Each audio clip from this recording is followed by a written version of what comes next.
പഞ്ചപാണ്ഡവരുടെ അജ്ഞാതവാസക്കാലം. കാടുകളിൽ കൂടി കറങ്ങി നടപ്പാണ് പ്രധാന ജോലി. അങ്ങനെ ഒരു ദിവസം ശക്തമായ വെയിൽ കാരണം അവർ തളർന്നു. ഒരു വലിയ മരത്തണലിൽ ഇരുന്ന ശേഷം യുധിഷ്ഠിരൻ നകുലനോട് പറഞ്ഞു, എവിടെയെങ്കിലും പോയി ദാഹജലം കിട്ടുമെങ്കിൽ നീ അത് കുടിക്കൂ. പിന്നെ ശേഖരിച്ചു കൊണ്ടുവരാൻ പറ്റിയാൽ കൊണ്ടുവരൂ, ഇല്ലെങ്കിൽ നമുക്ക് ഓരോരുത്തർക്കായി പോയി കുടിക്കാം. അങ്ങനെ നകുലൻ നടന്നു പോയപ്പോൾ കുറച്ച് ദൂരെയായി ഒരു വലിയ തടാകം, നല്ല ശുദ്ധജലം നിറഞ്ഞ ആ തടാകം നിശ്ചലമായി കിടക്കുന്നു. അടുത്തെങ്ങും ജന്തുക്കളെയോ കിളികളെയോ ഒന്നും കാണാനില്ല. നകുലൻ ആർത്തിയോടെ ആ വെള്ളം കൈക്കോരി കുടിക്കാൻ തുടങ്ങിയതേ ഉള്ളൂ. ഒരു അശരീരി കേട്ടു, ഞാനാണ് ഈ തടാകത്തിൻ്റെ ഉടമ യക്ഷൻ. ഞാൻ ചോദിക്കുന്ന ചോദ്യങ്ങൾക്കുള്ള ഉത്തരങ്ങൾ പറഞ്ഞാൽ നിനക്ക് വെള്ളം കുടിക്കാം, അല്ലാതെ കുടിച്ചാൽ നിനക്ക് ജീവൻ നഷ്ടപ്പെടും. നകുലൻ അത് കേട്ടതായി പോലും ഭാവിക്കാതെ വെള്ളം കയ്യിലെടുത്തു. അത്രയ്ക്കും ദാഹമുണ്ടല്ലോ. കയ്യിലെടുത്ത പാടെ നകുലൻ മരിച്ച് നിലത്ത് വീഴുകയും ചെയ്തു.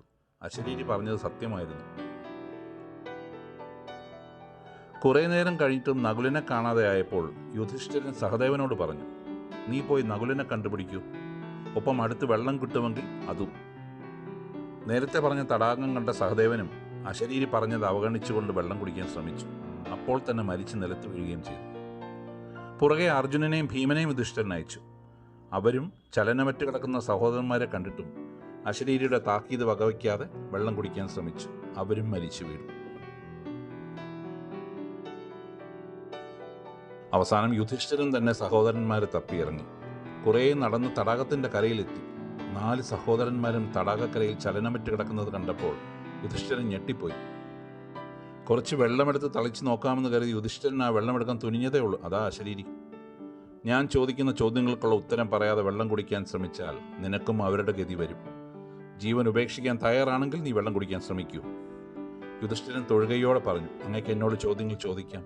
എനിക്ക് അവയുടെ ഉത്തരങ്ങൾ അറിയാമെങ്കിൽ ഉറപ്പായും പറയാം. ചോദിച്ചാലും. യക്ഷൻ ചോദിച്ചു, കാറ്റിനേക്കാൾ വേഗമേറിയത് എന്താണ്? മനസ്സ്.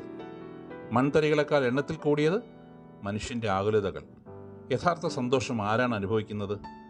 ആരാണോ ഉള്ളതുകൊണ്ട് തൃപ്തിപ്പെടുന്നത് അവർ. ഭൂമിയേക്കാൾ ഭാരമുള്ളത് അമ്മയുടെ സ്നേഹം. ഏറ്റവും അത്ഭുതമുളവാക്കുന്നത് ചുറ്റും നിത്യേന ആൾക്കാർ മരിക്കുന്നത് കണ്ടിട്ടും തങ്ങൾ എന്നേക്കും ജീവിക്കുമെന്ന് കരുതി സ്വത്ത് സമ്പാദിക്കുന്ന മനുഷ്യർ. ഈ ഉത്തരങ്ങളിൽ സന്തുഷ്ടനായ യക്ഷൻ പ്രത്യക്ഷപ്പെട്ടു. സത്യത്തിൽ അത് യുധിഷ്ഠിര പിതാവായ യമധർമ്മൻ തന്നെ ആയിരുന്നു. നിന്റെ ഉത്തരങ്ങൾ എന്നെ സന്തോഷിപ്പിച്ചു. ഈ മരിച്ചു കിടക്കുന്ന സഹോദരങ്ങളിൽ ഒരാൾക്ക് ഞാൻ ജീവൻ തരാം. ആരെയാണ് വേണ്ടത്? നകുലൻ. വില്ലാളി വീരനായ അർജുനൻ, ശക്തനായ ഭീമൻ, അവരെ രണ്ടും പറയാതെ എന്തുകൊണ്ട് നകുലൻ? നകുലൻ മാദ്രീ മാതാവിൻ്റെ പുത്രനാണ്. ഞാൻ കുന്തിദേവിയുടെയും 2 അമ്മമാരുടെയും ഓരോ പുത്രന്മാർ ജീവിച്ചിരിക്കട്ടെ എന്ന് കരുതി. യുധിഷ്ഠിരൻ്റെ ആ ന്യായത്തിൽ സംപ്രീതനായ യമധർമ്മൻ 4 സഹോദരങ്ങൾക്കും ജീവൻ തിരിച്ചു നൽകി. പിന്നെ അവരെ അനുഗ്രഹിച്ചു.